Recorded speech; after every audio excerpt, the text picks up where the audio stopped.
Hi friends, ചങ്ങായി വ്ളോഗ്സിലേക്ക് എൻ്റെ എല്ലാ കൂട്ടുകാർക്കും സ്വാഗതം.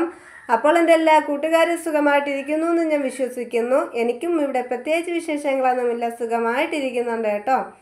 അപ്പോൾ ഞാൻ ഇന്ന് വന്നിട്ടുള്ളത് നമ്മുടെയൊക്കെ അടുക്കളയിൽ എപ്പോഴും ഉണ്ടാകുന്ന കുറച്ച് സാധനങ്ങൾ വെച്ചിട്ട് വളരെ ടേസ്റ്റി ആയിട്ടൊരു കറി നമ്മൾക്ക് എളുപ്പത്തിൽ തയ്യാറാക്കിയാലോ.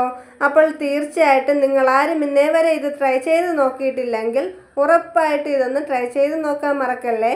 നിങ്ങൾക്ക് ഈ ഒരു റെസിപ്പി ഇഷ്ടമാകുകയാണെങ്കിൽ എൻ്റെ കമൻറ്റ് ബോക്സിൽ അറിയിക്കാനും മറക്കരുത്. അപ്പോൾ ഞാൻ പറഞ്ഞു ബോറടിപ്പിക്കുന്നില്ല, നമുക്ക് നേരെ വീഡിയോയിലേക്ക് തന്നെ പോകാം.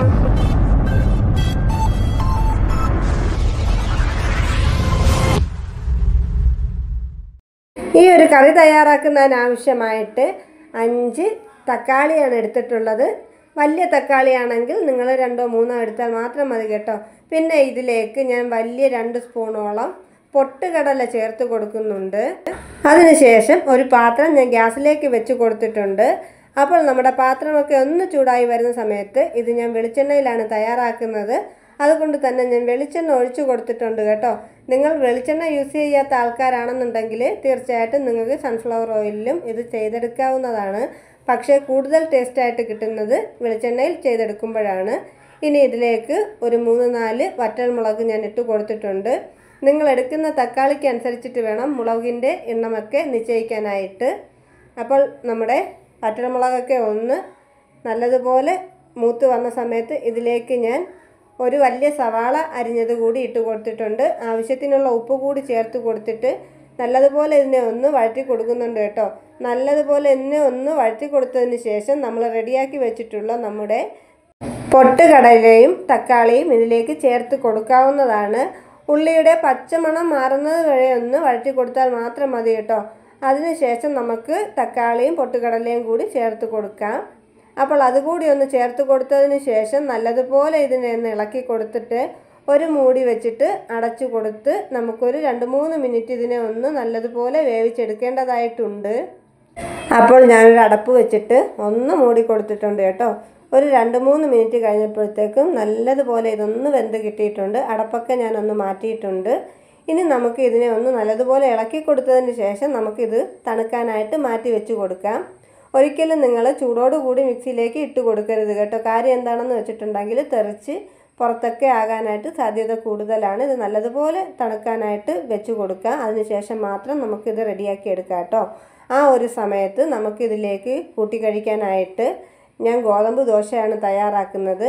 നിങ്ങൾക്ക് അപ്പമാണേലും സാധാ ദോശയാണേലും ഇഡ്ഡലിയൊക്കെ ആണെങ്കിലും നിങ്ങൾക്ക് ഈ ഒരു കറി ഇതിൻ്റെ ഒപ്പമൊക്കെ കഴിക്കാനായിട്ട് നല്ല ടേസ്റ്റി ആയിട്ടുള്ളൊരു കറിയായിരിക്കും. അതുപോലെ തന്നെ ചപ്പാത്തിയൊക്കെ ഉണ്ടാക്കിയിട്ട് നമുക്ക് ചൂടോടെ കഴിക്കാൻ നല്ലൊരു കറിക്കൂട്ടാണ് കേട്ടോ.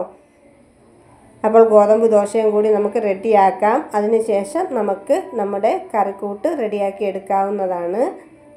അപ്പോൾ ദോശയുടെ ഒരു ഭാഗമൊക്കെ ആയപ്പോഴത്തേക്കും അതിൻ്റെ പുറത്തേക്ക് ഞാൻ കുറച്ച് നല്ലെണ്ണ ഒന്ന് സ്പ്രെഡ് ചെയ്ത് കൊടുക്കുന്നുണ്ട്. നിങ്ങൾക്ക് നെയ്യ് ഇഷ്ടമാണെങ്കിൽ അത് ചേർത്ത് കൊടുക്കാം, അല്ലെങ്കിൽ വെളിച്ചെണ്ണ വേണമെങ്കിലും ചേർക്കാം. അപ്പോൾ ഓയിലൊന്നും വേണ്ട എന്നുള്ളവർക്ക് അതൊന്നും ചേർക്കാതെ തന്നെ നമുക്ക് ദോശ ചുട്ടെടുക്കാവുന്നതാണ് കേട്ടോ. അപ്പോൾ ഗോതമ്പ് ദോശയാണ് ഞാൻ ഇന്ന് തയ്യാറാക്കിയിട്ടുള്ളത്.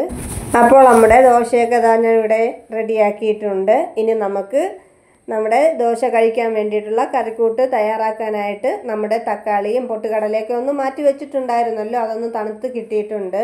ഇനി ഒരു മിക്സിയുടെ ജാറിലേക്ക് നമുക്കിതിനെ മാറ്റി കൊടുത്തിട്ട് നല്ല പേസ്റ്റ് പോലെ അരച്ചെടുക്കേണ്ടതായിട്ടുണ്ട്. നിങ്ങളുടെ കയ്യിൽ വറ്റൽമുളക് ഇല്ല എന്നുണ്ടെങ്കിൽ ഈ ഒരു സമയത്ത് നിങ്ങൾക്ക് മുളക് പൊടി ചേർത്ത് കൊടുക്കാവുന്നതാണ്. മുളക് പൊടിയെക്കാട്ടിലും ഏറ്റവും നല്ലൊരു ടേസ്റ്റ് കിട്ടുന്നത് നമ്മുടെ വറ്റൽമുളക് ഇട്ട് നമ്മൾ ഇതേപോലെ കറിയാക്കി എടുക്കുമ്പോഴാണ് കേട്ടോ. അപ്പോൾ നല്ലതുപോലെ തന്നെ അരച്ചെടുത്ത് കൊണ്ടുവന്നിട്ടുണ്ട്.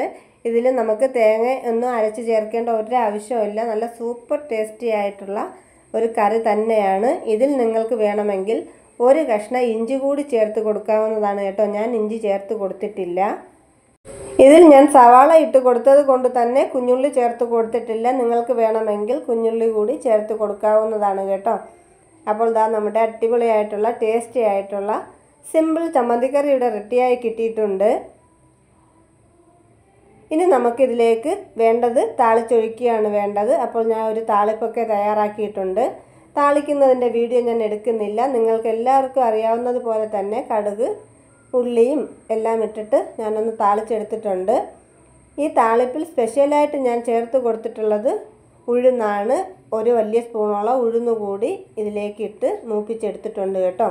അതും കൂടി ചേർത്ത് കൊടുത്തിട്ട് നല്ലതുപോലെ ഇളക്കി കൊടുത്ത് നമുക്ക് ചൂടോടുകൂടി തന്നെ നമുക്ക് കഴിക്കാവുന്നതാണ്. ദോശയ്ക്കൊപ്പം ഇഡ്ഡലിക്കൊപ്പം എന്തിൻ്റെ ഒപ്പവും കഴിക്കാൻ പറ്റുന്നൊരു അടിപൊളി ടേസ്റ്റി ആയിട്ടുള്ള കറിയാണ് കേട്ടോ. അപ്പോൾ തീർച്ചയായിട്ടും എൻ്റെ എല്ലാ വീഡിയോസിനും തരുന്ന സപ്പോർട്ടും സ്നേഹവും ഈ ഒരു വീഡിയോയിൽ ഞാൻ പ്രതീക്ഷിക്കുന്നുണ്ട്. എൻ്റെ ചാനൽ പുതുതായിട്ട് കാണുന്ന കൂട്ടുകാരുണ്ടെങ്കിലും തീർച്ചയായിട്ടും നിങ്ങൾ എന്നെ സപ്പോർട്ട് ചെയ്യാൻ മറക്കരുത്.